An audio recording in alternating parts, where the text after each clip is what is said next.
Many years ago, local singer-songwriter Fleming Moore ran for mayor of the town of Summerville. Today, he's thinking about running once again this year. I talk one-on-one with Fleming about that and his music career for this edition of Quintin's Close-Ups. And if you haven't already, subscribe to my YouTube channel and like Quintin's Close-Ups on Facebook. Fleming Moore, welcome back to Quintin's Close-Ups. Well, thanks for having me, Quintin. It's good to see you again. You know, the last time I interviewed you for Quintin's Close-Ups was many years ago when you ran for mayor of Summerville. Yes, I was surprised by that call 4 years ago, and I was surprised by your call the other day as well. Yeah, as well, because, you're busy. Right, and it was funny that I just happened to finish writing a letter to the editor of Summerville Journal Scene, and you said, I know you're not running for mayor. I said, no. I said, I don't know about that yet. So that was funny. Okay, what's your timeline to make a decision on that? I have to July the 9th to file, so I don't know. We'll see. It's too early for me to really... I'm just afraid no one's going to have a vision or a plan for Summerville. And the way things are shaping up, it looks like we're going to have the same kind of candidates. You know, the established pedigree candidate that's lived in Summerville forever, and then your Chamber of Commerce candidate.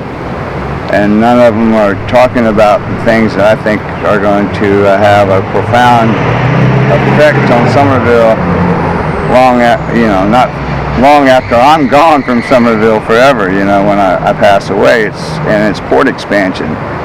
We're going to have more trains coming through Summerville than people even have any idea. Twice as many as we do now, at least, and even more, double stacked, 125 cars long.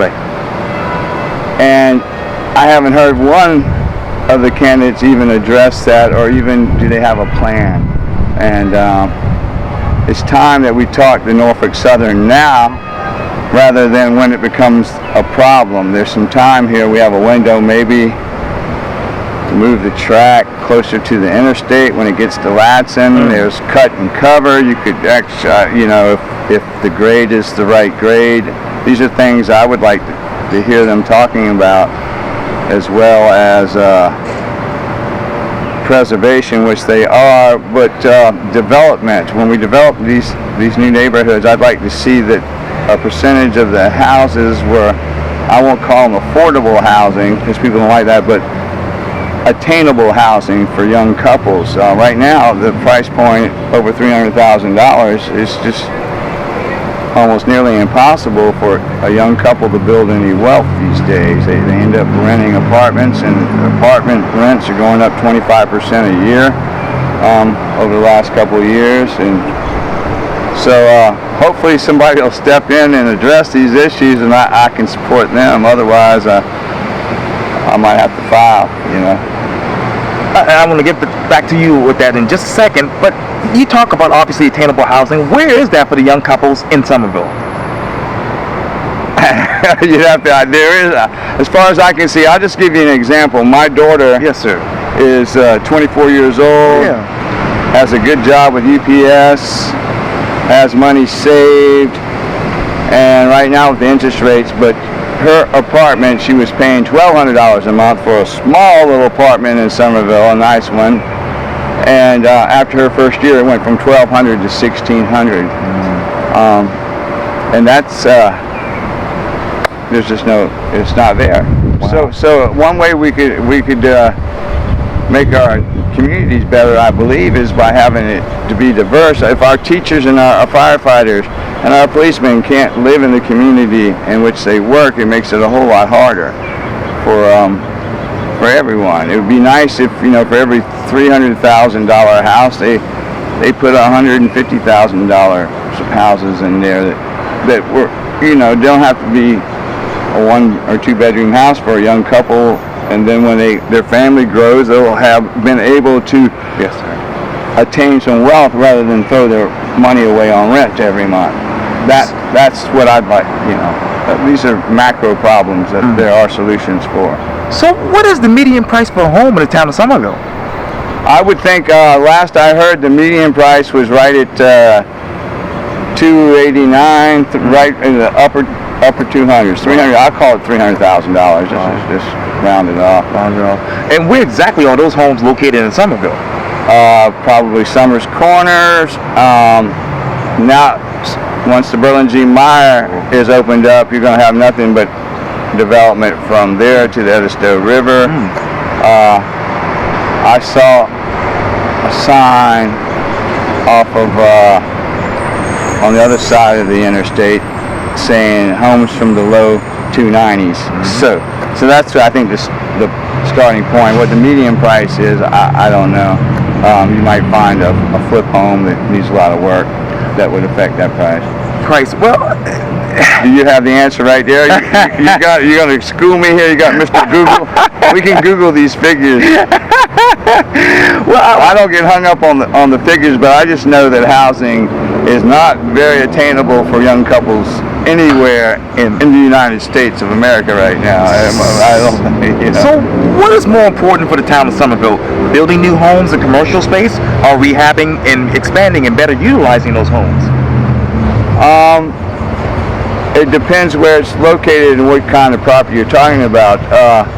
I think that quality of life issues, Summerville the downtown area does need some tax revenue, and there's some TIF areas in Summerville for some incentive right now. I just think the county, with their plan for the old hospital, like all things, didn't get enough input on the front end from the public and weren't transparent, and it wasn't transparent. It's always fun to be in Charleston, just seeing all the lovely people walk by. So the transparency of what's going on in TIF. So there's some areas that we can develop. So we do need some tax revenue in there.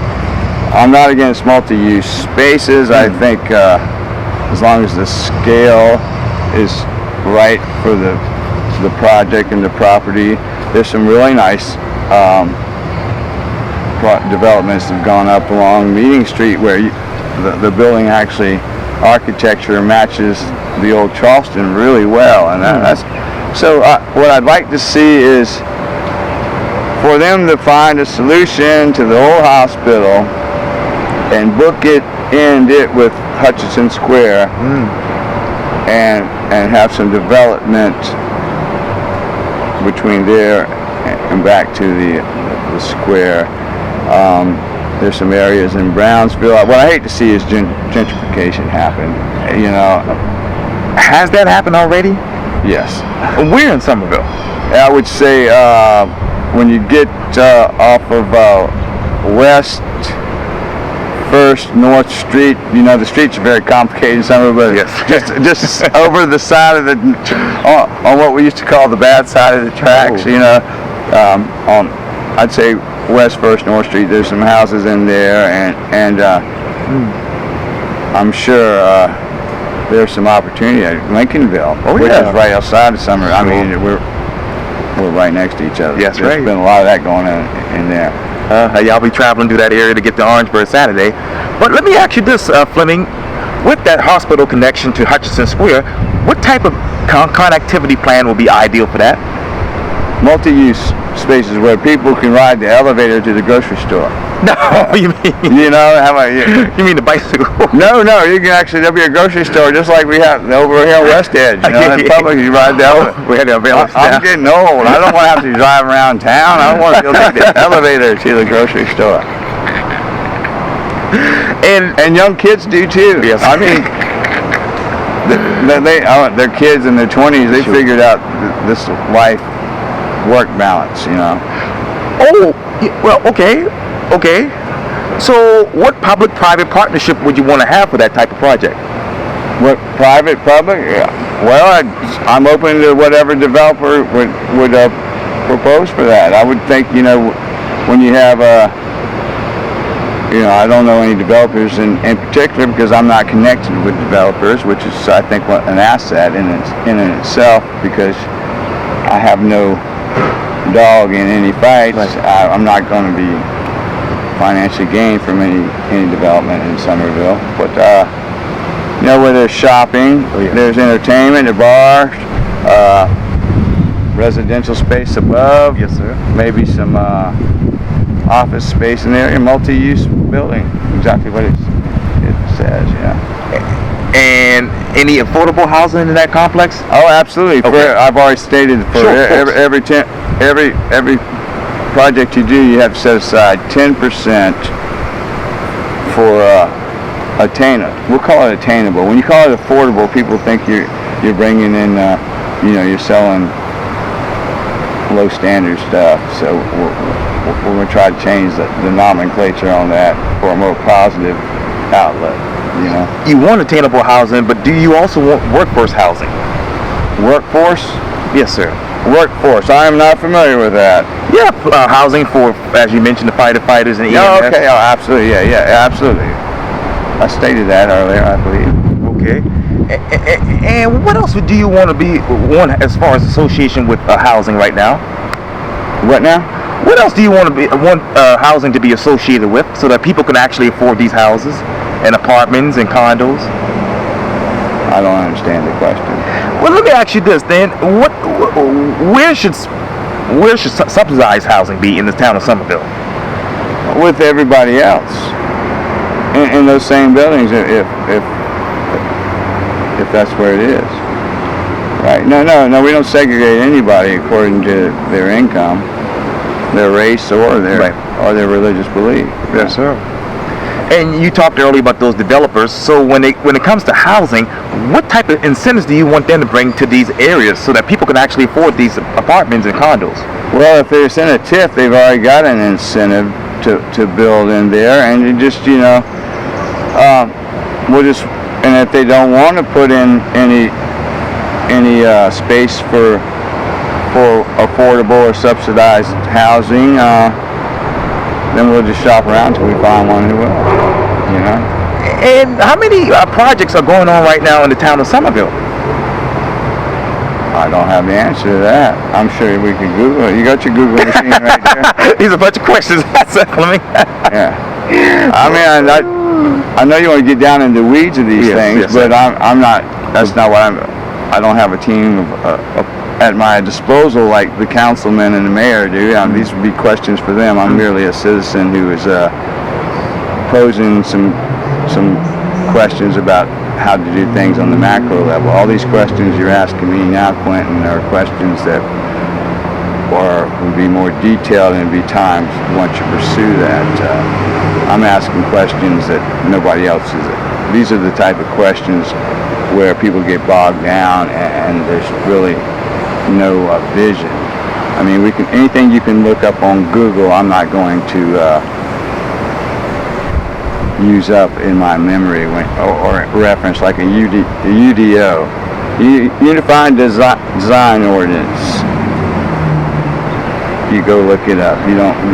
Einstein didn't waste his time putting anything he could look up in a library into his head. Oh, no worries. Speaking of time, I'm running out of time, but let me talk to you about music, which you have more experience in. I know when you spoke with Layla Gula in Fox 24 now a month ago, you say, hey, listen, I'm writing music and pursuing acting, and you're just being yourself.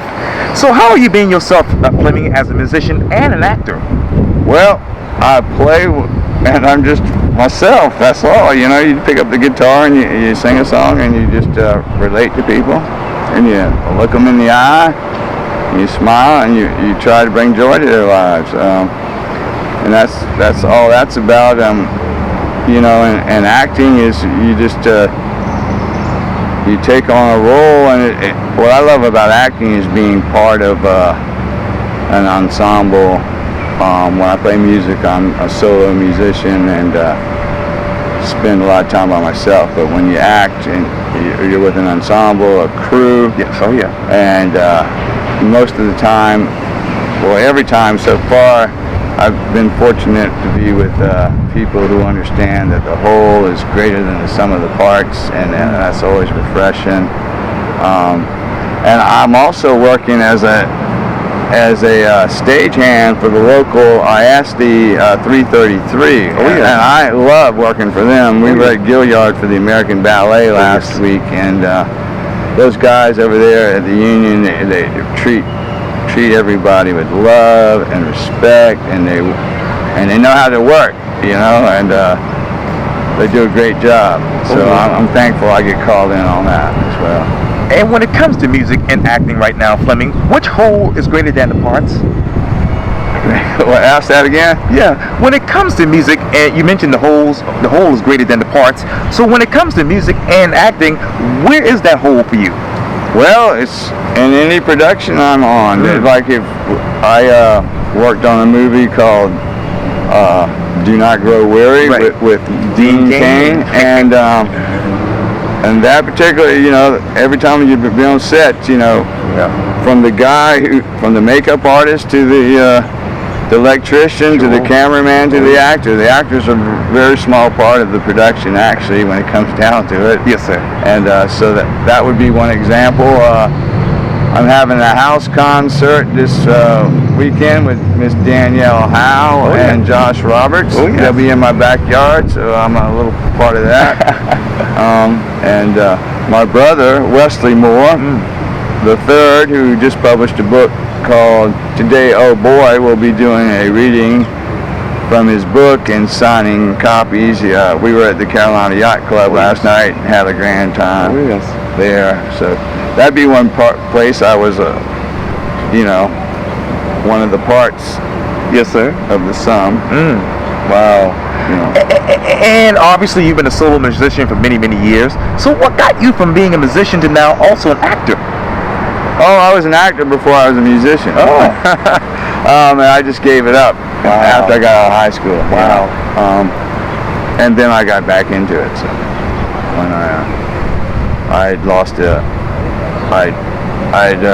job I was in, I got let go from a job, and I started doing background work on Mr. Mercedes, and they picked me to be Bruce Dern's photo devil. And since then, I've been pursuing it because I was encouraged to by the director, who is Jack Bender, who was a pretty big deal. He told me that I was castable. Wow. And I might think about pursuing it, so I'm pursuing it, and it's happening little by little. And what's keeping you going little by little? Oxygen and water and eating. I'm fit as a fiddle. I can give you 120 push-ups right now, Quintin, if you want. I bet you would. So, who is Fleming Moore as an actor, and who is Fleming Moore as a musician? Oh, it's all the same thing. I am who I am. It's and that would be me as mayor as well. Okay. If I were to be so unfortunate as to be elected mayor, that'd be a lot of responsibility. But stranger things have happened. We have recent history that proves that. So no, I am who I am, Quintin. So when you ask me who I am as an actor, who am I as a singer-songwriter, who am I as a father, who am I as a brother, a fellow citizen, you see what you see is what you get. I'm authentic as they come, man. So I am, I don't put on a mask when I get on stage. You just be you. Right. That's all. And speaking of being on stage, let's talk about your new music. What's new, what's now with Fleming Moore music? Well, I'm thinking about recording an album of, I would say they're tragically funny songs that have titles like Restraining Order, Busted Husband, The Frontage Road, stuff like that, Ashes to Ashes. I'm just naming a few songs that are going to be on it. Wow. But they're like hopefully make you think and laugh at the same time, this kind of song. Which one of your songs that on this particular album are really making you laugh and think a little harder? Oh, I don't know, probably none of them because I wrote them so long ago. Wow. I haven't thought about them. But I just have a lot of songs that I've never recorded that I've gone through and saying, these kind of fit together. Let's go ahead and get in the studio with these. So which one of your songs are relevant today? I would like to thank all of them. You know, some of the lyrics sometimes though, like with the advent of cell phones. Yes, sir. You don't, and Instagram. It's really easy to change the lyrics to make them. You know, you change it from telephone to cell phone. Right. And the lyric is, you know, so it doesn't sound dated. But right. It's surprising how quickly things get dated, even if you wrote something 5 years ago, or especially with technology and film. Yes, sir. You look at an episode of The Sopranos, Right. and look at something today, you go, oh wow, wow, that's amazing. Which one of your songs describes you? Hopefully none of them. No, no, I don't. I would. Long way. Yeah, that's like a 2.5 minute testimony. It's pretty accurate. And that's on someone's son. But I've taken all my stuff off of Spotify, right. and trying to figure out how I can make some money with it. I you know, it's not like you're gonna get rich on Spotify, but I like to play songs and film. So, you mentioned Spotify. So today, who is your new audience?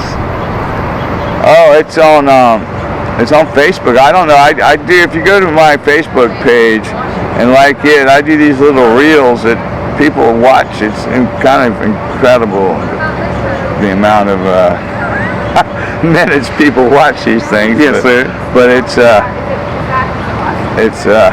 they keep asking me to do it, and they monetize my account, so I went ahead and did it. You know. Yes, sir. And let me ask you this: how many people have been introduced to your music, connect with your music, and actually become instant fans?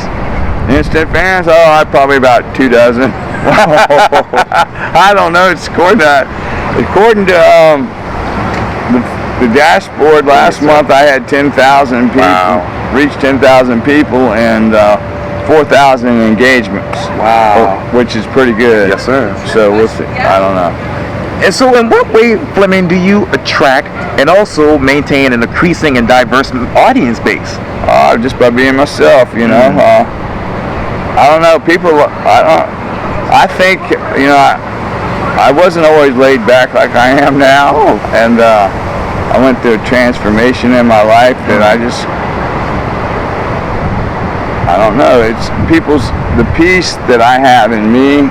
I think people and the joy that I have when I'm performing, it draws people from any age, and what they see and that joy is what attracts them to me. It's not that I'm this, you know, this good-looking James Bond dude or something. It's just, I don't know. Girls respond to it. Yes. I don't understand it, you know, but I'm grateful for it. Yes. Yes. That makes any sense. It does. It does. It's the joy in me that they want to be around. Right. Not me. No, I understand that. Oh man. So let me ask you this too. You talk about obviously being on stage and who you are as a performer. What does your stage performance and presence do for the audience? Oh, hopefully I make them laugh, make them cry, make them want to dance, make them, you know, all in between. Experience a plethora of emotions, you know. Yes, sir. That's what I love about live performance, because yes, sir. If you that give and take and go back and forth between the audience. Yeah, Bruce Springsteen's a master at it. He is. Yes, he truly is. Yeah. So I kind of tailored my acts after what I've seen him do. So what's next for you, musically? Musically, I'll probably go home and record a song and on GarageBand. Oh yes. And throw it up on Instagram and make a reel. Oh, but I'm not in the writing mood these days. Really, I'm doing a little short film about the tree canopy up in Summerville. Oh, yes. And we're going to talk about that and make people aware of that. And right now, that's where my passion is. doing auditions, but the writer's strike yes. has kind of changed things. I was was cast in a pilot, a SAG pilot for one of the streaming services that shoots called Oceanside series, and it's going to be filmed in the Outer Banks this summer. But now it's, everything's on hold. So because that's great. so when that happens, I'll make little short films, keep myself entertained. Yes, sir. Yes, sir. And hopefully entertain other people in a good way. In a good way. And what from the music side have you brought to the actor side? Oh, well, that I would say, like when a song is about 3 minutes long, and the songs I write, there's what an emotional arc in it. Oh yes. And so so I realize that, and when you're doing an audition, you look at the scene. What the casting director is looking for is a range of emotion. If you find there's always that one little spot in the scene where the character has a shift in his emotion, and so I can do that in a song. So I've been able to synthesize that over to acting, and it's worked well for me. And also the fact that I can remember lines. I mean, I can always joke around that the day that I can't remember the lyrics to Tambourine Man by Bob Dylan or one of his songs like Subterranean Homesick Blues, then you can put me in the old folks home and I quit. But I have yet to fail at that, so we'll see. Well, thank God you got your good memory there. Right. So that's my defense against assisted living.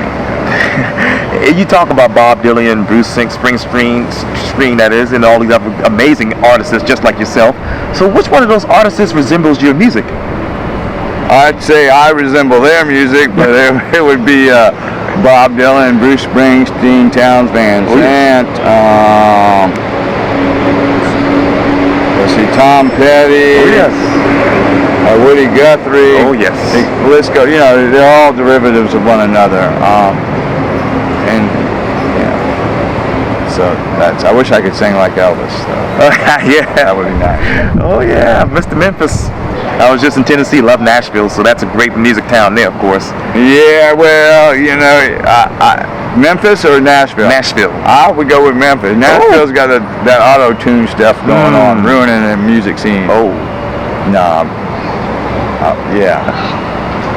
I don't like the auto-tune. The bands don't sound like bands anymore. I don't think. Yeah, well, I wanted to ask you, Fleming, what has changed? The guitar is gone, man. They got all these digital synthesizer, auto-tune. Nobody sounds authentic. And can't help myself. All these beautiful people walking by here in Washington Park in Charleston, South Carolina. No, the auto-tune, it's bands back in the 70s before you were born. They had lots of guitar, bass, and drums, and a little bit of keys. Now it's layers and layers and layers, and I don't know. What keeps your music authentic? Because it's me. No, it's because I don't do any of those things, and I am. It's raw. Yes, sir. And it's heartfelt, and it's provocative. Yes, sir. And it's hopefully if you have a propensity to listen, you'll understand the lyrics. Yes, sir. And if anybody wants to listen to your current music, where should we go? Oh, they should go to Gurin's Hat Shop at 2 on King Street this Sunday for Second Sunday.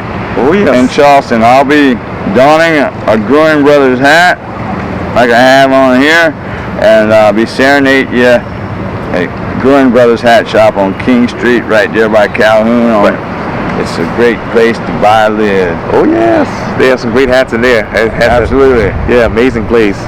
And you're an amazing artist and person as always, and thank you for your time here on Quintin Sposa, Fleming. Well, thank you, Quintin, and quit trying to drag me down in the weeds with all those numbers now. Gotta do my job as a journalist, but welcome back. I appreciate it. All right, thank you. Thank you.